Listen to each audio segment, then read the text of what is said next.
Welcome back to a brand new episode of the MMA Beat. It is Thursday, January 11th, 2018. If you only watch this show, of all the shows that we do on MMAfighting.com, belated Happy New Year to you. This is our first show of 2018. Very excited to get things rolling. We were supposed to do a show last Thursday, but unfortunately something called a bomb cyclone hit the Northeast. So we decided to stay away from the studio due to the bomb cyclone, but we're back.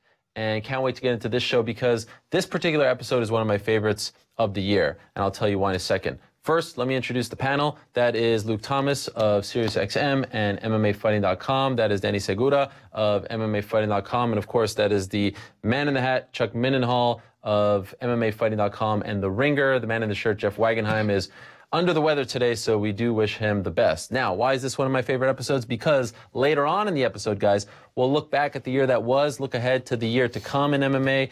It was an interesting 2017. There's a lot to look forward to as far as 2018 is concerned, a lot of unanswered questions, but that's in the second half of the show. And oh, by the way, we'll answer your questions in the last 30 minutes exclusively on Twitter. That's after the MMA Beat. But first, I want to start with some TV news because I think this is a fascinating story. So January 20th, as far as the calendar is concerned, and of course, we only really know about the first quarter of 2018, that's going to be one of the most interesting nights of the year. Why? Because Bellator has a massive show on the now rebranded Paramount Network.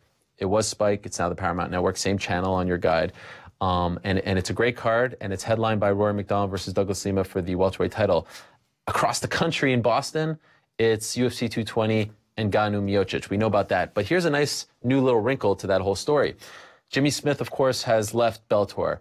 They are replacing him with Big John McCarthy, the pioneer of MMA refereeing, the gold standard, if you will.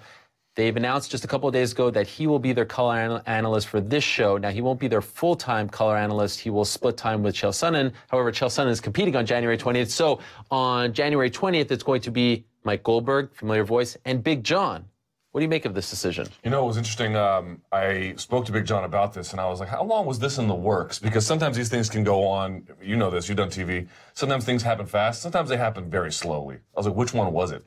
He was saying that he didn't even audition for this until after the news about Jimmy Smith had come out, which tells me maybe Bellator got a little bit blindsided by Jimmy's decision to move on and not accept their terms. I guess we'll have to sort of confirm. In terms of like what he offers, at first I was like, that is not the direction I thought they would go. I don't know what direction I thought they would go in. I'm not sure who's available, but that wasn't the name that occurred to me. But then when you really think about it, and I guess we'll have to see what kind of energy he brings in terms of a, you know, over time, a broadcaster. But we've always talked about in the show, you know, that we like it when the UFC goes to Mark Ratner sometimes to give some of that perspective, but then he kind of fumbles it a little bit. And I'm not backing on him because that's not what he does. Yeah. No one in the history of MMA commentary has brought that kind of insight into a booth before. Now, how relevant is that fight over fight, event over event? I guess we're going to have to see. But he does have a BJJ black belt. He knows the history of MMA better than almost anyone. He lived it. He wrote it. It's an intriguing choice. I think I kind of like it. Okay. Fully aware of two of the rules. You know what I'm saying? Like when you're in a situation where I think sometimes the commentators even get a little bit confused as to what's happening or what should happen. And he's going to know and be able to explain, especially in different venues if they're not using the new rule set. That's a great point. Like that. Like he's going to be able to bridge that, I think, a little bit. But I still see it a little strange, and I guess it's a wait and see for me as well because, you know, what the Fox guy, who's the Fox official who shows up on game days and they go to him to explain? Oh, in the NFL. Yes, in the NFL. Michael Pereira? Yeah. Yes. So I kind of see him more in that role. I was like, I could see them saying, hey, we're gonna introduce John McCarthy in this situation where if we need him, we're gonna bring him in and use it that way. I know that he's very articulate, though. I know he can actually bring it down to a level for people who maybe are just tuning in, like casual fans. He can speak to those people. So I feel like I'm optimistic about it. I'm kind of like you. I had to thaw up to the idea for a second. I was like, wait a second, this is a little weird from the direction they were, and it has been a complete, obviously, like the whole booth now is different. So it's going to take a little bit of time, but I think I'm warming to the idea, and I think he'll actually be pretty good at it. He's, you know, he has his podcast, he does things like that. He's very articulate, and I think he'll be able to fill people in. Are you saying, though, that maybe you'd prefer him in the third man role? That's what I was thinking. I wonder at some point if they might. That's what I'm thinking at some point, because like you mentioned, I mean, he's the forefather. He's like the guy who's been there from the beginning. He saw every change. I'm sure he's anecdotally, he can tell you things of why these things exist. I mean, stuff that would be fascinating, I think, to a viewer. So we'll see how it works. I'm kind of optimistic though. I feel like it was a good move. What do you think? I was very surprised, just for starters, when Jimmy decided to leave Bellator, because Jimmy is a staple of Bellator. He's been commentating for years, and wondering who they would bring in. I thought Frank Mir would be a solid option. I think he does a great job on broadcast. I believe he's called WC events. Yeah, back before, and does a great job. So I thought he was going to turn into the main guy. Big John McCarthy completely caught me by surprise, but I'm with you guys. I think he brings a different perspective. All these commentator booths, UFC, we always have, so like usually a fighter that can bring in the perspective of a fighter, even a champion that can bring in, perspective of fighting, high caliber opponents. But for the first time, we're going to have someone that brings a perspective of, of the rule set, of refereeing. And honestly, in MMA, the rules are sometimes confusing. Yeah. And, I think he brings a good perspective, and, we'll wait and see what happens, how the broadcast turns out, but I'm optimistic. Also good energy balance. Yes. Because Morrow is, he's caffeinated. Yeah. And John feels like he's very, and you need both. Like, Morrow is to me the best commentator ever, but you need someone to maybe balance him a little bit, and he could be that. And I would say Big John has also a really good voice for broadcasting. Yeah. He has just to offer some background, it sounds like they approached Jimmy in around August, September about a new deal because his deal was up. Didn't give him a deal that he liked. It was less than what he was currently making. Supposedly he was making a pretty good amount based on the old contract that he negotiated with Bjorn Rebney. And my understanding is that they were hoping that it would be Frank Mir. Frank Mir has an exclusive deal with ACB and gets paid very well by ACB and couldn't get out of that deal, doesn't want to get out of that deal. He's very happy with ACB. Sure, he would love to do the Bellator as well, events, but it's not going to work out because he has an exclusive deal. And I think that's why they were hopeful that they could get Mir, and I think that's why they came to Big John very late in the game. Now, it's an interesting move. To me, it feels like deja vu all over again. Yeah. If you recall, a decade ago, this same thing happened with Big John. Big John left refereeing to go work for the Fight Network, and they made a big splash. I remember they did a conference call right before Roger Huerta versus Clay Guida, tough finale fight, where he announced that he was walking away from MMA officiating and that he was going to go be the John Madden of MMA. That's how they referred to him for the Fight Network in Canada, and they would go everywhere with Loretta Hunt, and it didn't work out. Did a little bit for Affliction, if you recall. Yep. Didn't really work. And then he ended up coming back. You also recall that's what got him in hot water with the Nevada Athletic Commission and the UFC because he was critical, as he should be in that role. But it's interesting now, because he's not officially retiring, how is he going to play? My big question is, though, okay, it's worth a flyer. Jimmy Smith is gone. Frank Mir is not working out. Chael is busy. But what kind of a blow is this to the sport?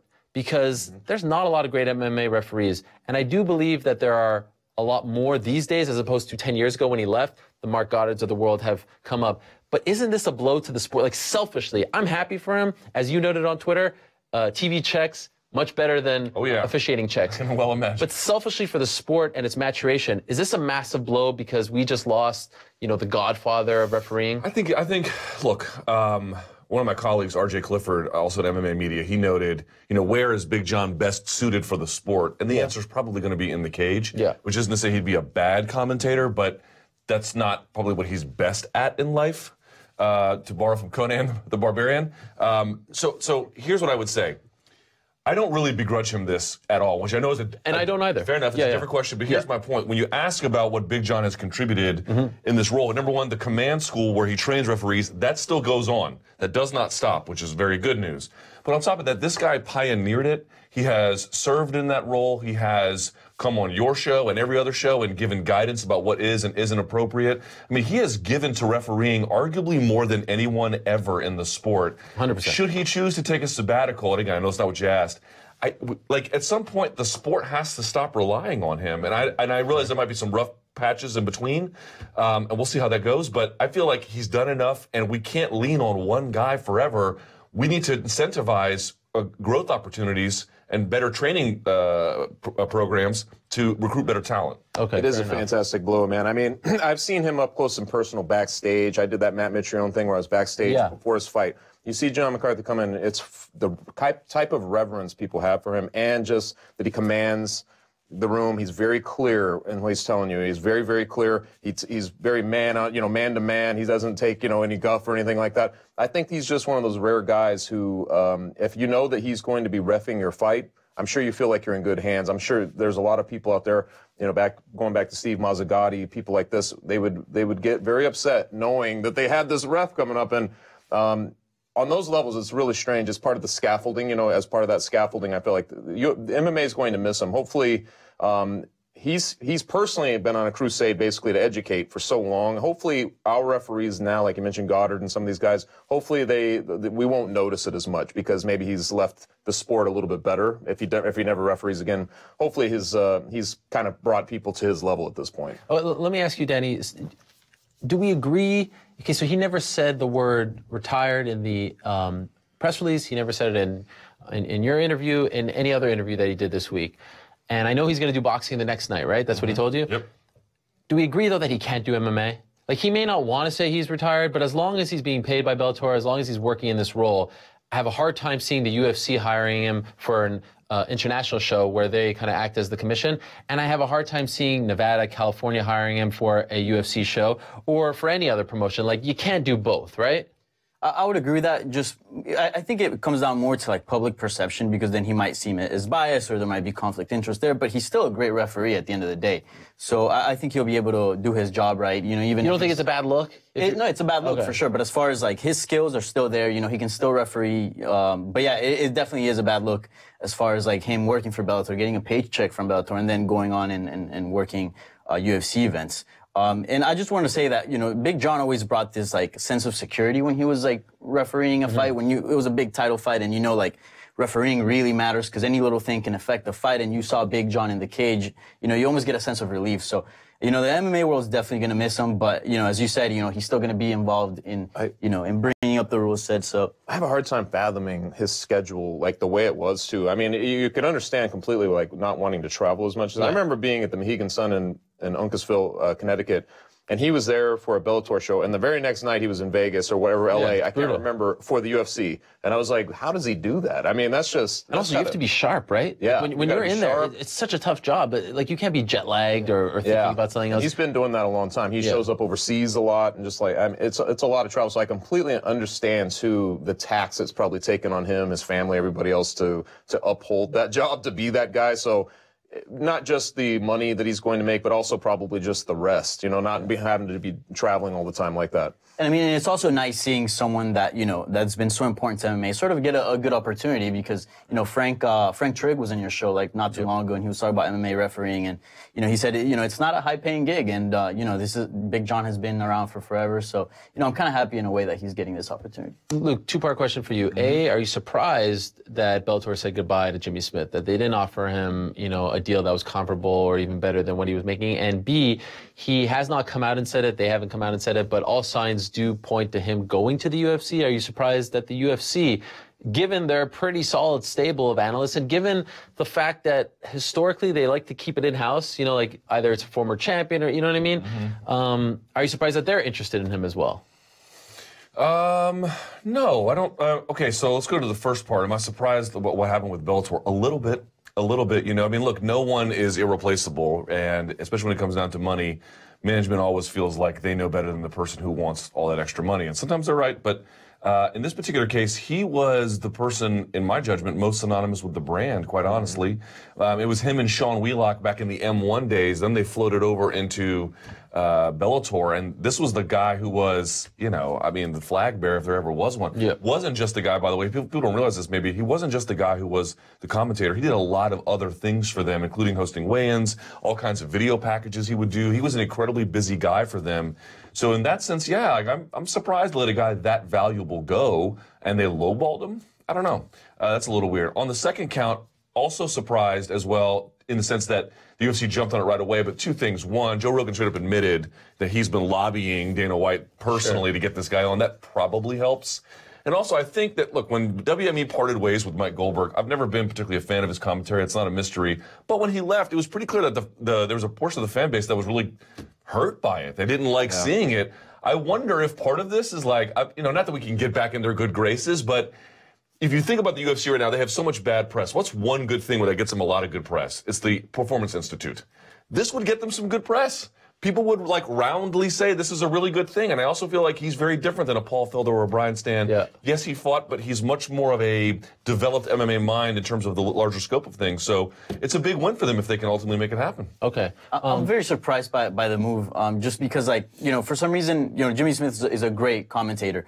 But for some reason, I don't really see him, fitting into the UFC too well because, as you said, they like to bring in-house guys. Yeah. So now they're bringing this Bellator guy who's been the staple for Bellator for years. As you said, he does like a lot of video packages. I believe he does this thing called Foundations for their YouTube channel. A bunch of stuff. A bunch of stuff. So it did, for me, I was very surprised with the fact that it'd be really interesting to see. I mean, honestly, like when you think about Goldberg, you're mentioning it. I didn't really know that I would kind of miss in this weird way. I don't know if it's nostalgic or if it's just an association to prestige. I don't know how to explain it, but like you'd watch an event, it didn't really matter if he was saying the same thing. His catchphrases somehow were part of a prestigious package you were watching of the UFC, right? So it was funny to kind of see that suddenly you're like, he's not there. Now it's different. It feels different. You got to get used to it. I feel like we're going to see that with Bellator a little bit because I really do associate Jimmy Smith's voice with so much of their product. And for him to flip-flop, that would take some getting used to. If he ends up in the UFC, he's very bright. He's been quietly professional and quietly so good, but he doesn't get as much fanfare as some of the other guys in the UFC and stuff like that. But maybe he gets more, but it's going to take a minute to kind of wrap, to get all that to feel right. You know what I mean? I think he's going to kill it personally. Yeah. There's going to be some blowback because there are apparently people that can't tell two bald white guys apart. I do not know who these reptiles are, but there will be some rejection of him because of these ridiculous cosmetics that people are hung up on. But once you finally begin to measure his ability and once you begin to hear how good he is, he also has people don't give him enough credit for this. People are like, oh, he's a bootleg Joe Rogan or something. Yeah. And his commentary style could not be more different than Joe Rogan. Yeah. Joe Rogan ties together these big sweeping narratives. Jimmy Smith is precise to the point. He gets in, he gets out. He doesn't fixate. Yeah. And he lets the play-by-play guy breathe a little bit. I agree. And I feel like once you hear that, you're going to be like, wow, this guy's really good. Yeah. Another thing that Jimmy Smith, I thought, didn't get enough credit for while working for Bellator, because, again, he wasn't working for Spike. He was working for the promotion. Very often he told it like it is. I remember one case in particular, he was very critical of Anastasia Yankova, who was like their golden girl, right? And was critical of her not making weight and her opponents and like, maybe we should like slow her roll. And I know that actually bothered some Bellator officials. And he told it like it is. Like he did not play the game of, okay, I'm here for the promotion and I'm just going to tell you what they want to hear. So I give him a lot of credit for that. I am so fascinated by January 20th. I think it's such a great night for MMA, and I kind of hate the fact selfishly that it's the same night, so I can't watch both events at the same time because personally I'll be in Boston. But I think that there's an argument to be made that Bellator has the better main event, or that they have the better card, or is Bellator going to hurt the UFC because they're free and UFC's pay-per-view there's just so much. You guys will talk about that next week as we prepare for that. So let's leave that discussion for next week. Let's move along to what I think is one of the stories, the early stories of 2018. And this one is an interesting one that could go in many different directions. And we're starting to see, I think, the UFC's thought process play out, courtesy of some interviews that Dana White has done recently. What are they going to do with the lightweight division? Do they finally pull the trigger on stripping Conor McGregor? Do they figure out a way to get him back in a suitable amount of time so that he defends the title? Then what do you do with Khabib? Is Ferguson going to be the guy? Are they going to somehow, make the case that Nate Diaz deserves the Conor fight and it's for the belt? End of the day, you guys are put in that spot. Hard deadline, Friday at noon. We have to decide. What are you guys doing?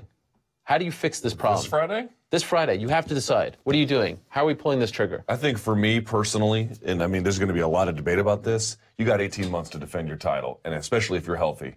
And if you can't do it within there, unless you have some kind of medical waiver, time to lose it. Number one. That's that. And you could. So you're stripping Conor. You're doing Khabib Ferguson. I would let him know there's going to be an 18-month deadline. It's a hard deadline, and that's just. So what would 18 months be? That would be from May. From the moment he won it. Yes, that would be like May. Yes. You have to defend by May. Or have a fight signed by that point. Like so, things have to be like in motion. Is there a reason why you pick 18 months? Just because it feels like look, part of negotiations like nice round numbers. Sure, people like those, and also it feels like if you can't get out there in your prime. I mean, you're being generous with 18 months. I would a year. A year. But here's my point. It's a bare minimum that, and I just feel like there's no way you can pull him out with either Tony or Khabib by himself. He's going to have to let these two murder each other first. Right. So you just make that fight. You make that fight before Ramadan, which I believe is May 15th or so this year. Get that done in the first quarter. He'll have his time to recoup, and then sometime in that third quarter or so, that's when you bring him back for a fight where they can unify the titles. That's what do you do, Danny?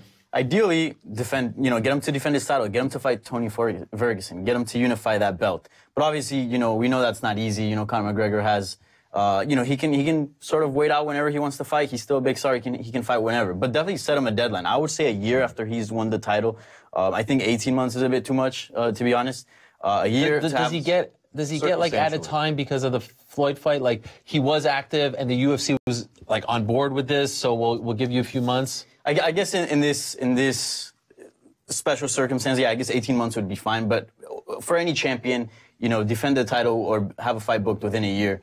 And yeah, try to make that happen. If not, strip him and, you know, make Tony Ferguson the real champion. I wouldn't even do a fight, you know, between Khabib and Tony Ferguson for the, you know, the vacant. No, can't have it. Like with Whitaker. Yeah. Right. Yeah, very, very much. I mean, circumstantially, I guess 18 months in this situation. I guess what's funny about it is this is so unique, just dealing in this whole Conor McGregor thing, what's been going on. And it's also funny because he's one of those guys who, if it's reversed, if there's somebody who's not doing, let's say Khabib had the title, and he's the one who's just not fighting. But he's out there parading around on his Instagram. You see him like rubbing it in everybody's faces.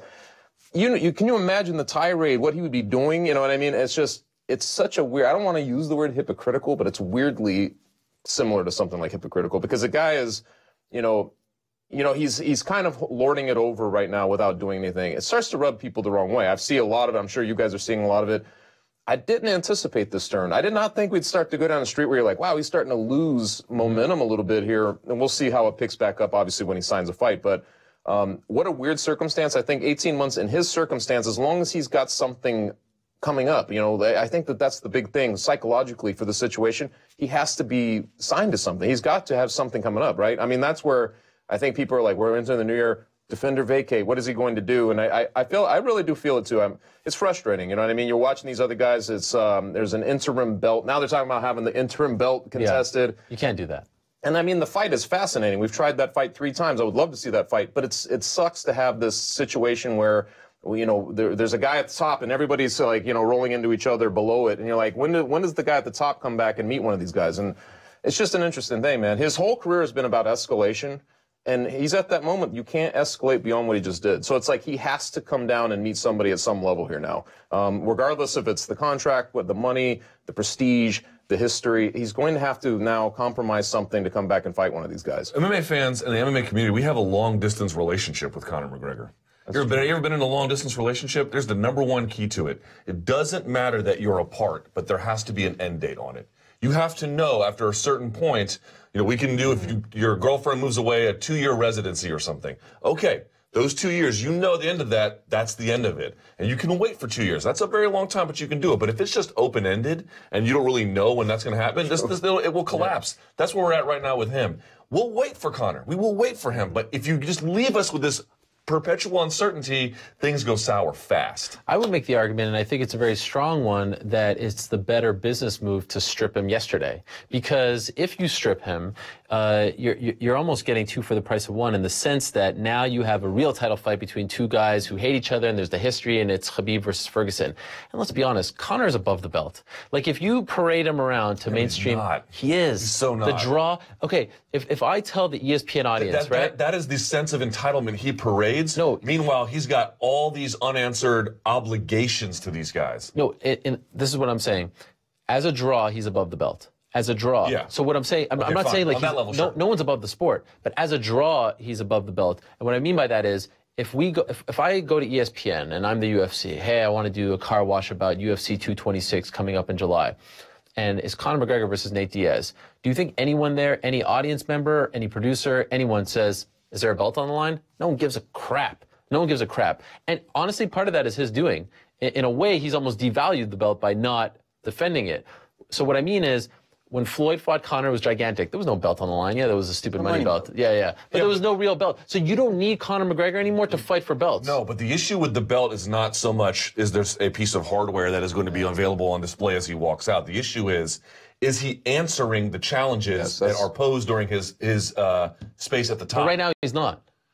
Right. So that's why you say, look, we're cutting ties. We've got 2 very, very, very credible contenders waiting who deserve that opportunity. No one's bigger than the sport. And just like Jose Aldo gave him the shot, you gotta pay back, right? That's how this whole thing rolls. So I would argue, you strip him, you make that the real title fight, and you let him go out and get his money fights. Because that's what he wants, right? He wants his money fights. Psychologically, though, I don't know, man. Because if they do that and he goes and fights Nate Diaz again, it just is going. You know what that would look like? I mean, it just would look like you said. He's not upholding the cue. Like, he got the belt and he never defended it. But he's not holding up a cue if he takes those fights. I'm saying, like, but he never faced the challenges, the obvious challenges. Yeah. It was be in a state of pending.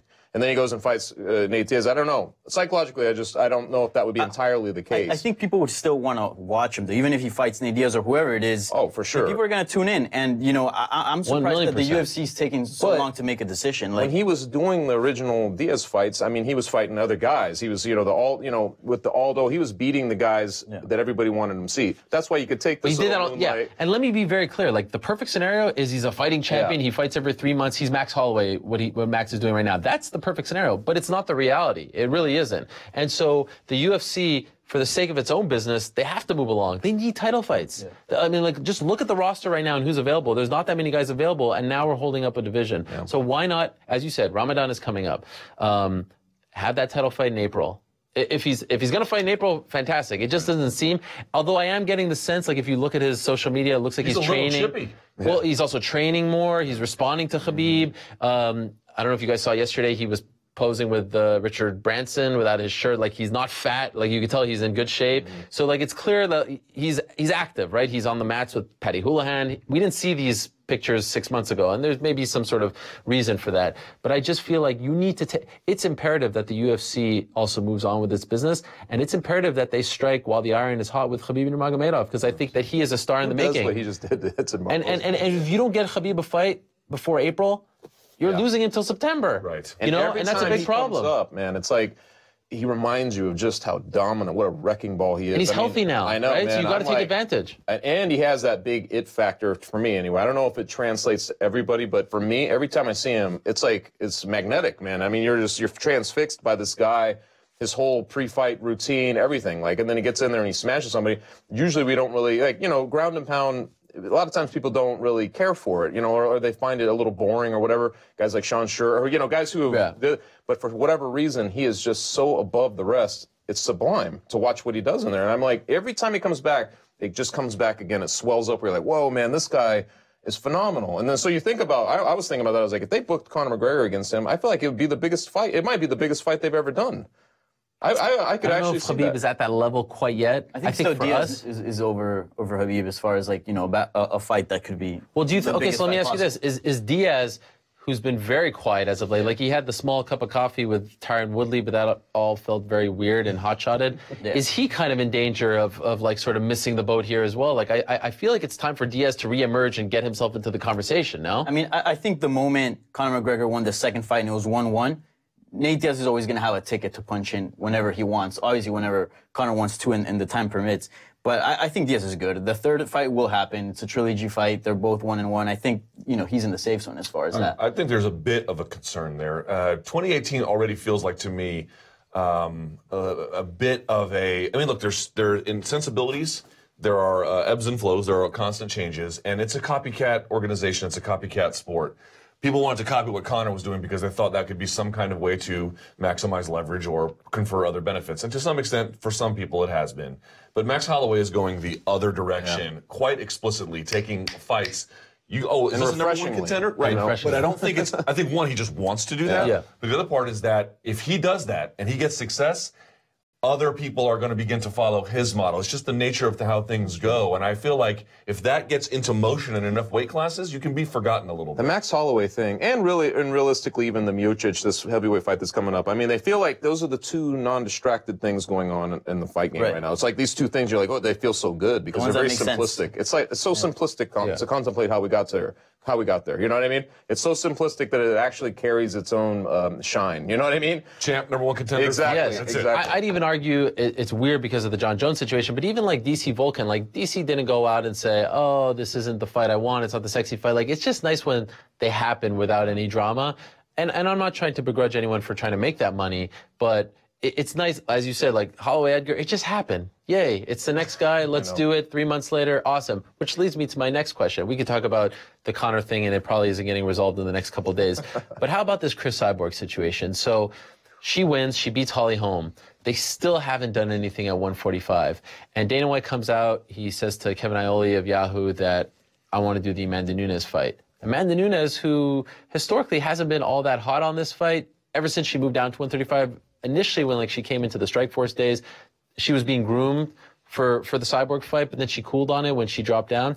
She said, I'm in, which is actually, nice, great, awesome. There's not a lot going on at 135. Pennington still hurts. There's no other contenders. Great. Cyborg doesn't like the idea. Cyborg wants to fight Pam Sorensen, who I think is 5-2, who's had some Invicta fights, who, if she walked through this door, I don't know if a lot of us would be able to say, oh, that's Pam Sorensen, with all due respect. Are you surprised that Cyborg is against this idea? What she's saying is, I need to be the fighting champion. I need to be fighting people who are my size. I need to sort of respect the title and the divisions and meritocracy. Are you surprised that she's saying no to the bigger fight? A little bit, because here's the thing. You can't accuse her of not fighting bantamweights, right? Like, if she has some objection, like, I should be fighting featherweights. Well, here's Tanya Evinger, and here's obviously Holly Holm, and here is, she's fought a number of them. You could say, well, all right, here's my point. This is the best bantamweight fight you could arguably make with her. Like, if you're opposed to fighting bantamweights, number one, you've already got a bunch on your record. What's one more? Right. And it's not just one more, it's the best one more you could do. The only thing is, if her point is, okay, I fought bantamweights, at some point this has got to stop. Like, you've got to build around me. It's not a particularly unfair concern. I also think, though, just speaking realistically, Amanda Nunes is a real tough fight for Cris Cyborg. I think that's very, very competitive, and I think she probably knows that. Okay. And what was the biggest issue with Cris Cyborg's career for a long time? Was that she wasn't getting the recognition that she deserved. She wasn't getting, in those big slots, those big fights. She wasn't in the UFC. But now that she's in the UFC, make the big fights. I think, you bring up a good point. A fight with Amanda Nunes, that would be great. I think it's a good challenge for Cyborg. I think it could sell a lot of pay-per-views and do well and, make her some good money. So I am surprised she's a bit against that idea of fighting, another bantamweight, and probably the best one, the current champion, because she's fought, former champs. But I do agree with her in the sense that the UFC should maybe at least try to build somewhat of a featherweight division. Yeah. It doesn't have to be the deepest thing. You don't have to have 50 fighters signed, but just have, a few girls that we know, they can challenge, for the belt. It does feel a little weird seeing a champion just defending her belt against, fighters from a weight class below. And that I think that speaks volumes to the intentions of the UFC's with the women's UFC featherweight division. I think the moment Cris Cyborg retires, that division's done. I mean, no one else is fighting for that belt. I mean, there's just no featherweight division. Yeah. Let's just start with that. I mean, it's just such a weird thing. This division has been very sad from its beginning because it was made for Cyborg, and then it didn't include her in the title fight. And then you have the whole, Durandamy, like that, everything that went on there. It's just a bizarre thing. And I felt like when Amanda Nunes came through and said, yeah, I'll do it. I was, it's like somebody take a big swing and a home run, and everybody goes, ah, and then somebody catches it at the wall, and you're like, oh. Because that's what it was like when Cris Cyborg basically was like, nah, I'm not really interested. The problem is that there's just not a division. What there is a bunch of bantamweight outliers. That's what you have. The people, we said this from the beginning, like, who's going to challenge her? I don't know who it's going to be. You have Megan Anderson, you have people like, there's a couple of names out there, but they really aren't the types of fights that, I would be intrigued by that fight, but I'm in the bubble. I don't know how that would look to other people outside the bubble. But I feel like Amanda Nunes actually has a name, and and she's very good. She's looked so good in the last couple of years. To me, like, you're putting two momentums together, and that becomes a huge fight. You know what I mean? We never did get Ronda Rousey against Cyborg, but you got Amanda Nunes, who's maybe could end up being even more dominant in the long run. You know what I'm saying? So you're getting some kind of lineage to that, sure, which I like. Who's still on top. She has a belt. So to me, I'm like, I want to see Cyborg in compelling fights, and I'm not sure that you're going to get compelling fights with a non-existent division, just kind of dredging up names who, she's got a pretty good record of 5-2. To me, that's not the way to go. But I understand her point, but it doesn't exist yet. Exactly. That's the thing. It's like, I understand her point, but there's just no division. And it's like, when you have to introduce the contender to the world and you're trying to pump them up, it just shouldn't work that way. And I wonder, and I've never really gotten this straight answer, when she re-signed with UFC recently, like, were there any talks like, yes, we are going to invest in this division? Because I say this all the time on the MMA Hour, Sean Shelby and Joe Silva, back when they were working together, didn't talk to the media on the record all that much. But the one thing they did tell me that always stuck with me is we're not in the business of creating champions, we're in the business of creating contenders. And they have completely gone away with that with this featherweight division. There are no contenders in this featherweight division. Megan Anderson can't fight right now. She has her personal issues. She'll address them when she wants to, but then there's no one else. And so she has to face the reality of the situation. And the reality is this is a legit women's super fight. And how many of those have we ever had in the history of MMA? And by the way, it's two Brazilians. And there are strong rumors they're going to do a pay-per-view in May in Brazil. That would be a great place for a fight of this caliber. I mean, it only elevates both of them. And there's reason to believe, we don't have the returns, but there's reason to believe that the pay-per-view for Cyborg's fight against Holm did quite well. I've heard the same. Did really, really well. Yeah. So Cyborg's a draw. Right. So, you know, this is she wanted big fights. She wanted to be a star. This is bigger than the Holm fight in many regards. I think it could be. Yeah. Well, just because it's a champion, right? It's always so complicated. You know, for years, it's like the Vitor Belfort stuff, or it's just every fight, you know, you've got to navigate through this little minefield of things that could go wrong, or, you know what I mean? Things are never easy with Cyborg. They really aren't. And I feel like it would have been just like we were talking about simplicity of the Holloway situation. It would have been so simple if she was like, sure, bring on whoever. I'm ready. You know what I mean? And I think everybody would have got behind that and really admired that. You know what I mean? Like, hey, because the issue in the past was she never even had the option to fight people like Nunes, even if they are bantamweights. Like she was fighting an Invicta and Elite XC. Like she was fighting Jan Finney. You know, like she's fighting Charmaine Tweet. Like I feel like at this point, to sort of punctuate her legacy, she needs to accept these challenges. You know what I mean? Because she doesn't want her legacy to be like, yeah, she was awesome, but she had no one to fight. No one's going to hold it against you if you beat up Amanda Nunes. You know, like I know she wants to fight 145ers, and maybe one day the UFC will get into it, but they're not, for whatever reason. They're not investing. I don't know why. There's some out there. I don't know why they're not into it, but like at this point, you kind of have to play with the hand that you're dealt. Well, Holly Holm was the first big introduction to doubt before a fight. Like I felt like she actually brought doubt to the table, which is something that Cyborg traditionally doesn't have. Like, well, she might lose this fight, you know, that sort of thing. Amanda Nunes would take that up, you know, times 3. So I feel like that's just alone, just the selling of that fight, it does itself from the competitive standpoint. So, I mean, I want to personally see that because we've been following Cyborg for so long. Like you said, I was ringside for Jan Finney, and you're just watching that, and you're like, I remember Kim Winslow letting the fight go on and on. Horrible. And just sitting there like, she's ragdolling her. I don't want to see this. This is, you know, it becomes something else. It's no longer a sport when that's happening. So you want to see challenges, you know what I mean? Let's put a bow on 2017.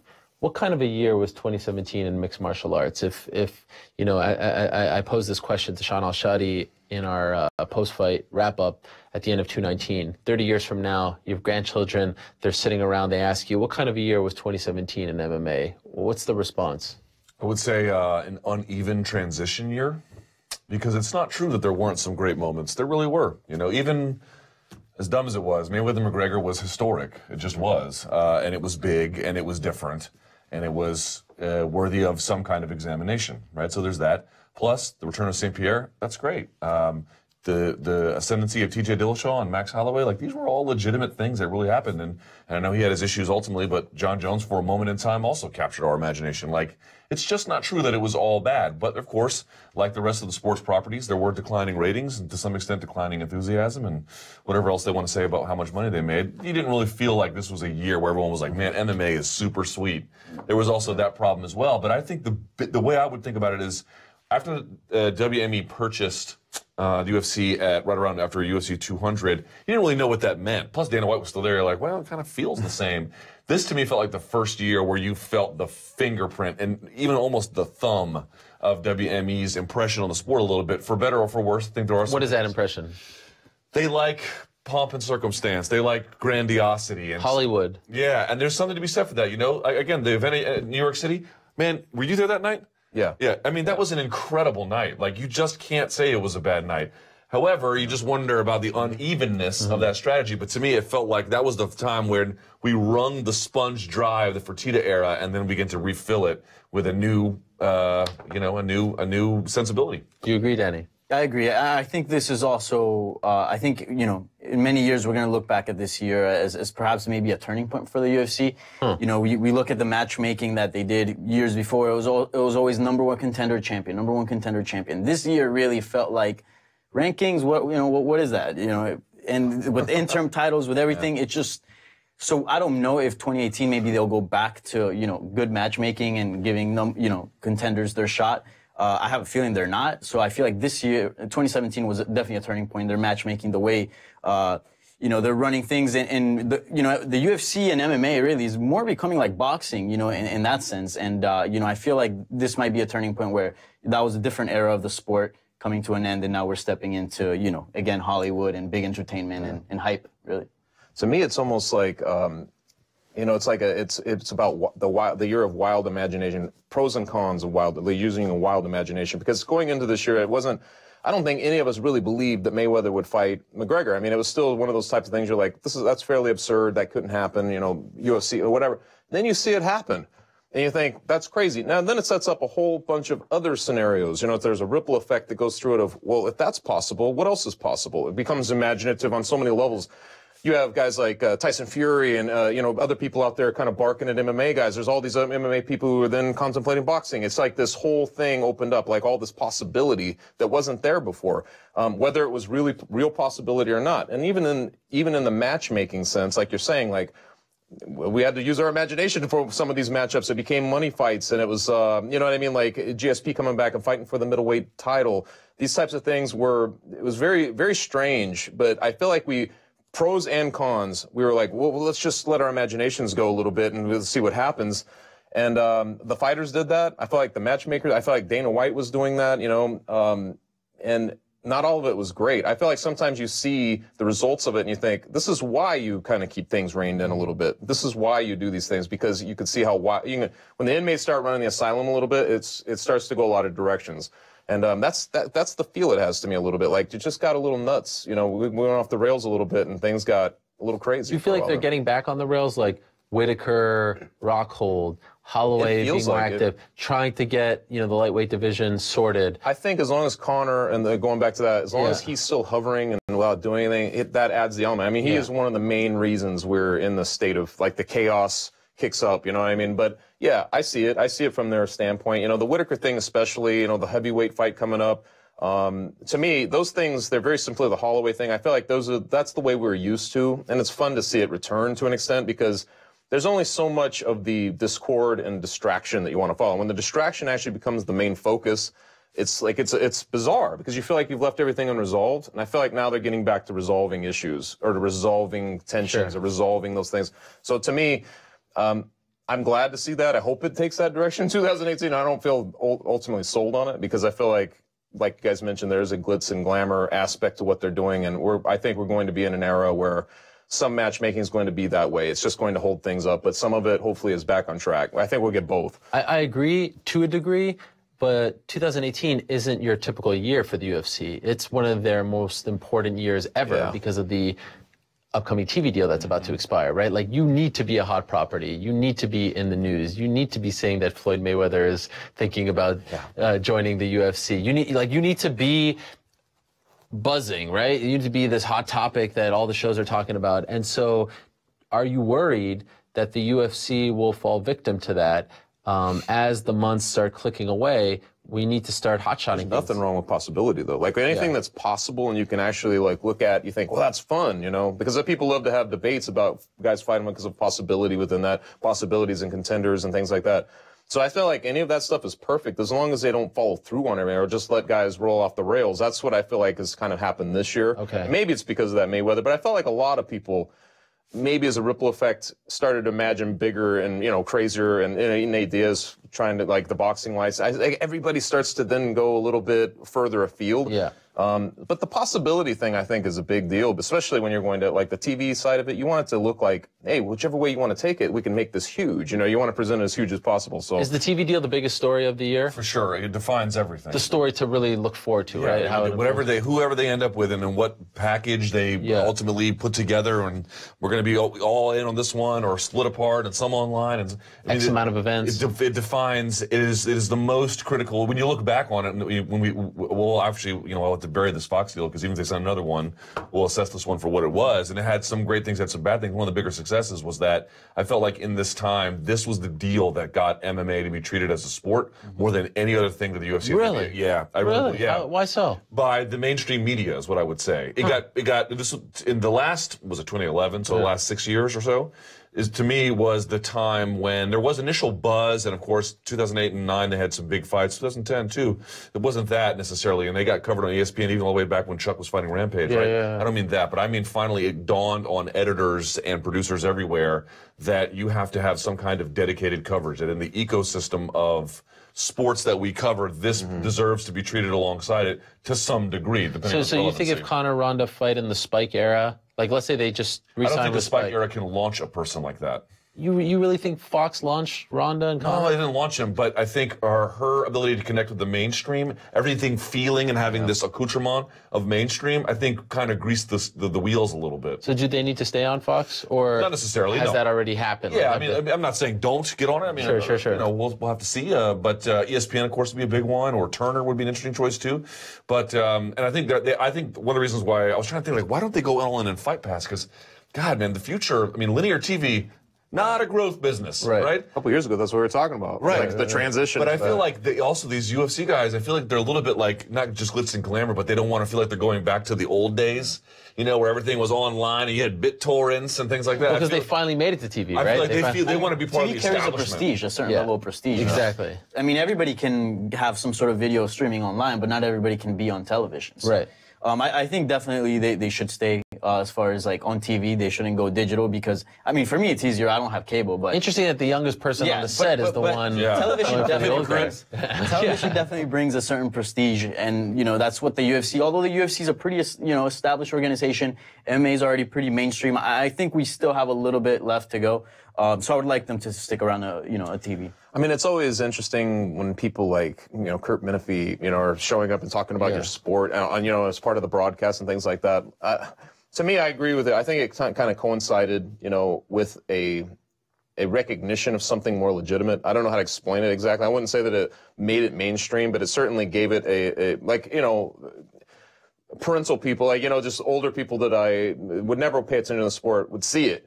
You know what I mean? They would see it on, they would flip through, and I was visiting the doctor, and he's like, "Yeah, it was on the plane." I've never watched it before, but it was on. You can't really flip and get exactly. So I feel like in some weird way, just because it's it's fairly ubiquitous, especially on FS1. But then Fox, you see a lot of the ads during the football games. It just gave it a bigger air, and it coincided with some of the big names that kind of came up and transcended the sport, really. So at this point, we want to see how this plays out. Are there any other stories that you feel are really like that you want to see? Yeah, I think I have some good news about 2017. Okay. Paul Najee McGregor. McGregor. Get out, you're fired. I would say one of the stories that didn't get any publicity, none, zero. Not in terms of the bigger picture anyway. So I'll actually plug this. I think unless the publication date changes, tomorrow I have a technique talk coming out on MMAfighting.com. And I spoke to, I think I counted it on the way here, 18 different coaches. Okay. And I asked them, what was the biggest change in technique or strategic approaches in 2017? And when you'll read it, and I won't give it away, there is some overlap to be sure, but there's also a lot of different answers. A lot of different answers. Here's one of the great things about 2017. It used to be when you watched, there were guys who were good or competent or talented or maybe had a specialization. What you're getting now are packs of innovators. You're getting people, I mean, there's a question about what side of the sport the UFC showcases, and if you do too many shows, what end of the sport you're showing. But at the very end, it used to be only a handful of guys who you could look to innovate. Now you can look across divisions, and there are coaches and coach-student pairs or just fighters themselves. And every month, you are seeing cosmic leaps in ability. When Ben and I knocked out, what was the kid he knocked out? I forget. Like they were saying, all the coaches were like, it used to be when you show up to a UFC event, maybe the guy at the top of the bill was a good striker. Yes. It used to be the guy at the top of the bill was a good striker. They go, now the guy who was the curtain jerker on Fight Pass can strike his ass off. Yeah. And he can develop new things that the guy at the main event maybe hasn't even seen before. It's funny that it's evolving more purely into its original premise, because it was supposed to bring all these different techniques together, and that was going to be the appeal. But I agree with you 100%. I feel like the more these guys evolve, the more they actually fit that original description of like, you know, this guy can do this. But they all have, I feel like these days everybody's so, you know, you always hear well-rounded. Guys at least know how to combat. But it's more than well-rounded. Yeah. It's not that they can do, it's not just that they can do everything. Guys are, every month there are adaptations, and one guy is following the next, and they follow the next, and there's this evolution. Yeah. Look at TJ Dillashaw. Yeah. It is unfathomable that a fighter can even do that, much less that he could make that kind of leap, because these guys are thinking about the sport in ways where it is constantly evolving, and I don't think it got any publicity like Brian Ortega and the way he can set up guillotines and all the different varieties he has on them. This is a shocking development. We need to be celebrating way more than we are. And as extension of that real quick, I also think that guys are just so much more adept at understanding the fight game in general. I'm talking about the outside of it. You see, this was a fun year in terms of seeing personalities emerge, not necessarily based around Conor McGregor, not the mimics, but people who understood that to use the microphone better. They understood the fight game. There's a lot of them, I thought, that came out, knew when to put their personality out there, and knew when, you know, to kind of make fans. You know what I mean? I saw a lot more of that this year, I felt, than I've seen in previous years. Just guys that sold themselves over the course of one fight, and you're suddenly like, okay, keep your eye on that guy. There was a lot of those, you know what I mean? So it was kind of fun in that sense. So all of a sudden you got these radar guys, Darren Till, he's been on a show, a bunch of like guys like that who just did phenomenal. Yeah, Perry, like these guys did phenomenal jobs of making you want to pay attention to them. And I feel like that's also an evolution of people understanding how to play the game, and much less just the fight, you know? And to your point, I feel like that's sort of symbolic of how great it is to be covering a sport that is this young. Yep. You know, like I love the NBA and I love the history of the NBA, and I see these old interviews with reporters who talk about, and then Wilt Chamberlain came and he changed everything. Right. And then a guy named Jerry West came and he changed it. And then Pistol Pete Maravich. And I feel like we're sort of in that era, like. And then, well, yeah, but now you're seeing, yes. No, but now you're seeing 7-foot guys, and it's the same thing. Right. It's like you're seeing the sport evolve in front of our eyes. Right. And at times, like, it feels like it plateaus a little bit, and then, like, this like, infusion of young talent. Everyone was so down on it last year because it's like, oh, this card is boring or something, because you didn't know an Antonio or whatever his first name, Bandonai. And then he goes out there and you're like, oh my God. Yeah. Like, how is a guy who is on the FS1 Nubs prelims out there doing things like that? It's because there is an incredible rapid arms race of technical innovation happening. Okay, so devil's advocate is part of the problem that there's too many shows and all these guys get lost in the shuffle. Correct. Right? Right. And I think they oversold Mexico as a market. You can put Mexico's the new Brazil. Yeah. Nah, no, it's not. No, it's not. That one died pretty quickly. And I feel like, you know, they've been pretty good about going to some smaller markets. But, you know, one of the things you've been harping on, you know, we're going to have Stipe versus Francis in Boston. I mean, you might as well just have it on the effing moon. Right. It's totally irrelevant. But there are some things, again, and the TV deal will be a big function of how that gets adjusted. And of course, there's a lot of doom and gloom, but it was the best year in UFC history, right? Yeah, boy. Yeah. Couldn't you feel it? Well, I just love the fact that Dana White keeps saying this, but offers zero evidence. Like, no facts, no figures, no evidence. It's just, it is the best year because I'm saying it's the best year. Well, I mean, I can kind of believe it if you want to consider the Mayweather-McGregor, you know, but part of it. But he knows that we know that we're not taking it the way that he is saying it. Do you get what I'm saying? Like, we're talking about the product. We're talking about stars. We're talking about events. We're not talking about the fact that, you shed, 15% of your staff and you saved a bunch of money because you fired a bunch of executives. Right. You probably made money off that. We're not talking about the fact that in its last year of the deal, the Fox deal goes up by like 60 million. We're not talking about that. Okay, we get it. You may have made like dollars and cents best year, because you made that happen in the sense that you cut salary. It's an accounting exactly. Trick. Exactly. We're talking about the product, and he knows that when we react the way we react, he knows it's the product. We know it's the product, but no one's offering anything like, let's talk about the pay-per-view numbers. He did say that he talked to Ari on the phone just before he was saying that, so we have. Yeah. No, but there's nothing to back it up. It's amazing, and it's like, I know that they don't make the numbers public, but we all know that in 2016 you had 5 pay-per-views over 1 million. You didn't have one MMA pay-per-views over.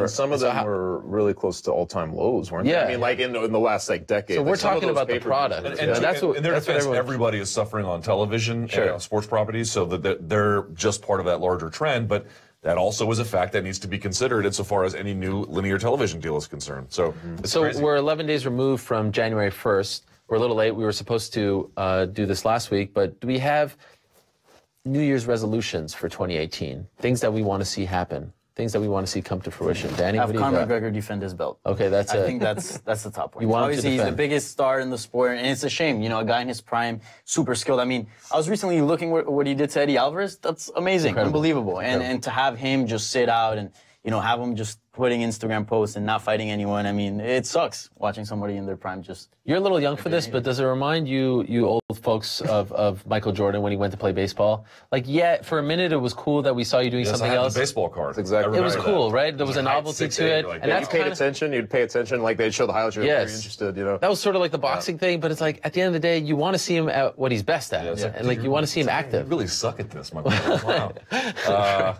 But yeah, no, I don't get quite the Michael Jordan vibe exactly, because at least then he was still competing, sort of. Well, no, but I just want to see him at what he's best at. Yeah, of course. Right? Yeah. I've been telling everyone's like, oh, I'm so sick of Conor, I'll never watch him again. You liars. Yeah. You are all liars. I will say, though, if he goes out and loses his next fight, it's going to look bad. I mean, If he gets smashed. If he gets smashed, I mean, I feel like he's positioned himself, and of course he's done this his whole career. He positions himself, either he's going to succeed and it's going to be the crazy marvelous because he was able to do it again, or he's going to take that dip and you're going to be like, oh man, that's a bad look after everything we just went through with you. You know what I mean? Right. So, I don't know. New Year's resolutions. I don't know. I don't know if it's a resolution exactly or some kind of major wish. I guess we'll see what happens with John Jones. I feel like that's still like this big ghost we haven't quite dealt with. Can I ask you a quick question on that? And I'm assuming you'll talk a little more about it next week. I think it'll be part of the conversation. Are you surprised at how little he's being discussed as we enter this light heavyweight title fight? No. For example, well, you mean this light heavyweight title fight? A little bit. Like you would think there's a cloud hanging over it, and I don't sense the cloud. Not exactly. I feel like DC was.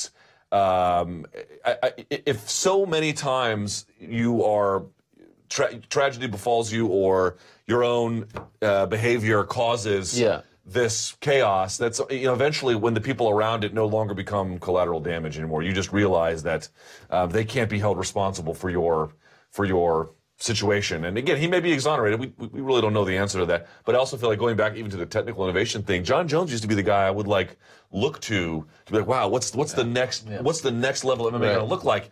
And I still and again, and you saw him at 214, you saw it. That's what it was. But he's not the only guy who can do it anymore. Right. Max Holloway's out there doing it. All these guys are out there doing it. So to that extent, he doesn't have quite the grip on innovation that he used to, back when he was beating Shogun or something like that. Okay, so you got one. I mean, for me, I would like to see GSP return to his original division. If he's going to come back, if he's going to keep pursuing MMA, he wants to do this. I'd like to see him go back in his division. I would like to see him fight for that title. You know what I mean? And see what happens with that. He looked good in his return. I mean, I was like one of those things. You're like, it brought back a lot of the reasons you knew who GSP was, and a lot of reasons you had him on these pedestals. So I guess I want to see him in his kind of spiritual home, his weight class, and see what he does there. Historically, the first weekend of January of the new year is very quiet. That was the case last weekend. Things pick up again this weekend. Invicta's back. More importantly, the UFC is back on Sunday with a card from St. Louis. I actually think it's a really good card. Like, I think if you exclude the two title fights at 220, this is a better card top to bottom than next week's pay-per-view. It really is. It might be. Yeah. Any fight that really sticks out? Like, what's the best fight? My boy Darren Elkins, man. Come on. That guy's he's not even on the main card. He's not even on the main I mean, the card. guy's like a literal zombie, say he's left at death's door and he finds a way to come back. And then you get Michael Johnson, he's had similar fights recently. And to me, that's like this great little... Yeah, and Johnson's pissed off that he's not the main event. Yeah, exactly. And he's not even on the main card because he's from St. Louis. Yeah. He's been very vocal about that. How about you? For just the St. Louis card? Yeah. Or, I mean, you could pick anything this weekend. I'm only going to pick it because of the news that broke today.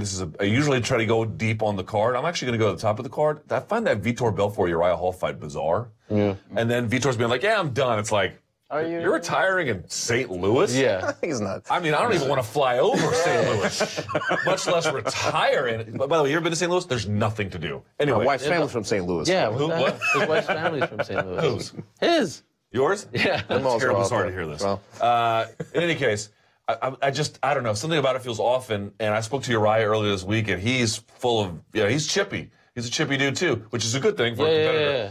But I don't know. I'm anticipating weirdness. That is what I'm anticipating. Interesting. How about you, Danny? I have to go with, the main event, Doo Ho Choi, Jeremy Stephens. I think that's a fantastic fight. And I think, I don't know, there's something about Doo Ho Choi that, I feel like if he gets a good victory here, over a well-established name, he can sort of become a player in that division, and coming off that Cub Swanson fight, an amazing fight. I mean, this is a guy that could be, maybe, kind of like Ardano Cerrone or something like that. This new wave guy that will fight anybody. Super exciting, super skilled as well. So yeah, I'm very excited for that. He better hurry up though, because he's got mandatory military service in a year, so he's got to hurry up. But I was gonna say, Jeremy Stephens is a quiet marvel. Like, the guy has had so many fights against so many big names, and it's always like he's very quietly goes about his business. And for a veteran like that, it's very strange. But also I'm glad to see him coming off maybe his best performance ever against Gilbert Melendez. Remember that fight? And he's an OG too. I also had a brief chat with him, and I was like, "Why'd you take the fight with Doo Ho Choi?" He's like, "I didn't know we turned down fights. I come from the era when the phone rings. You accepted." I was like fist pumping. I was like, "Yeah, Jeremy Stephens, great," But this proves my point, because my pick isn't any of your picks. I'm really looking forward to the Kamaru Usman-Emil Mech fight. Usman's on a roll. Like, he should be in that discussion very soon in the title picture. Mech hasn't fought in over a year, had a nice debut, has had some issues. And how about the fact that it feels kind of like the flyweight division is really starting this weekend? Paige Van Zandt, flyweight debut. Jessica Eyes getting her shot at flyweight. I totally forgot she was on that. I did too. This is a good card. This is a really good card. This is actually... It is a good card. Take away the 2 title fights, better than 2. Look at 220. Here's the question: will we see any promotion for it during any of the NFL broadcasts over the weekend? Yeah, you would think, because it's right after the last game on Sunday. But it's a negotiation year. They may not be doing them in assist. Oh, interesting. I like it. I like the way you think. All right. That does it for this portion of the show. So this is the regular portion of the show. Of course, you've been enjoying us either on YouTube, Facebook, MMA Fighting, or Twitter. Speaking of Twitter, we're going exclusively on Twitter now for the next 30 minutes or so, because you have sent us some amazing questions earlier today using either the hashtag the MMA Beat or just replying on Twitter. We have compiled a few of them, and there's the hashtag. And in a minute, you're about to see where you can watch this live on Twitter. There it is, live.twitter.com/MMA Fighting. Go there exclusively. You know the link by now if you've been watching the show. We're going to be there for the next 30 minutes. We call it the MMA, no, not the, yes, the MMA, no, after the MMA Beat. I got my afters mixed up. It's called After the MMA Beat. I have another name for it. Some like to say it's when the beat goes on. It's exclusively on Twitter, and it starts right now. We'll see you there.